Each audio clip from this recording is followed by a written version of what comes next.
नमस्कार। Beginners guide to the futures and options इस course के पहले पार्ट में आपका स्वागत है।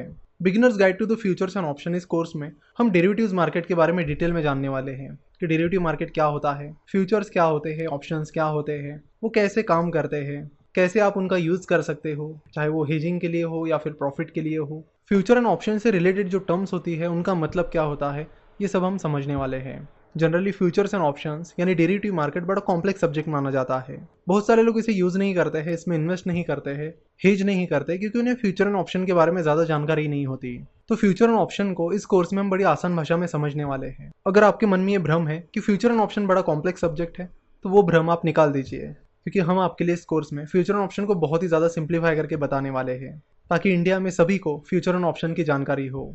इस मार्केट को डेरिवेटिव मार्केट कहते हैं। देखो, जनरली दो तरह के मार्केट्स होते हैं। एक होता है कैश मार्केट और दूसरा होता है डेरिवेटिव मार्केट, जिसमें फ्यूचर एंड ऑप्शन आते हैं।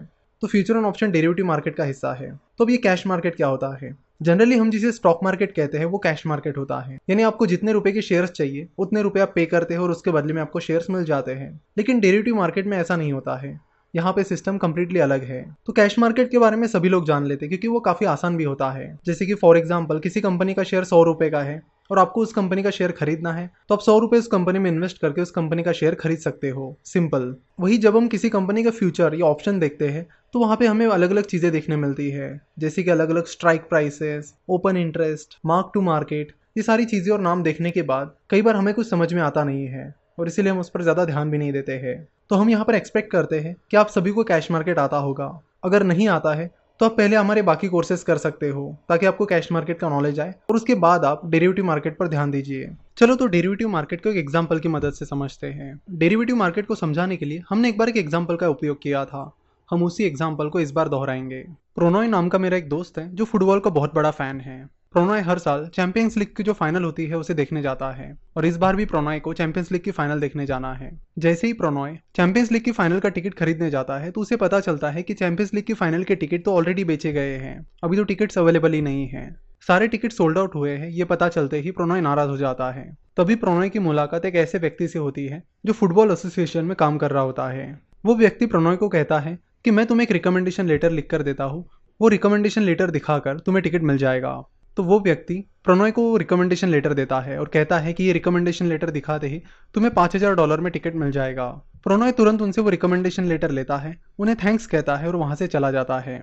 अब जैसे जैसे चैंपियंस लीग की फाइनल की डेट नज़दीक आने लगती है, उस टिकट के रेट बढ़ने लगते हैं और बढ़ते बढ़ते वो $6000 तक चले जाते हैं। लेकिन प्रोनॉय को तो उस रिकमेंडेशन लेटर की वजह से $5000 में ही टिकट मिलने वाला है। तो बाहर टिकट का रेट 6000 रुपीज़ होने की वजह से प्रोनॉय को ऑलरेडी $1000 का प्रॉफिट हो गया है। मैच के एक दिन पहले तो टिकट के रेट और भी ज़्यादा बढ़ जाते हैं और वो बढ़कर $7000 हो जाते हैं, जिससे प्रोनॉय का प्रॉफिट अब $2000 हो गया है। लेकिन वही मैच को जाते जाते प्रोनॉय का एक्सीडेंट हो जाता है, जिसके चलते उसे हॉस्पिटल ले जाना पड़ता है और इन सब चीज़ों की वजह से वो उस रिकमेंडेशन लेटर को दिखाकर टिकट नहीं खरीद पाता है। तो जैसे मैच खत्म हो जाती है उस रिकमेंडेशन लेटर की वैल्यू 0 हो जाती है।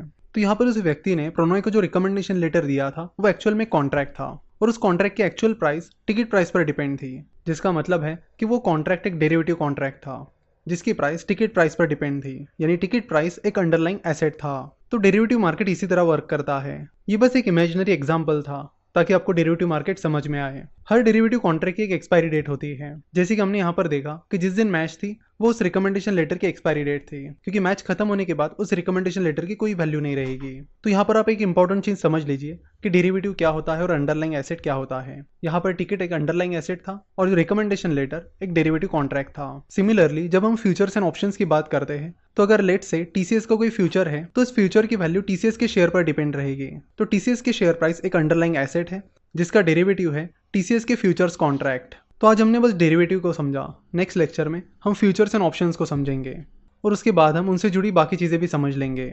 आशा करता हूँ कि आपको ये पहला पार्ट पसंद आया होगा।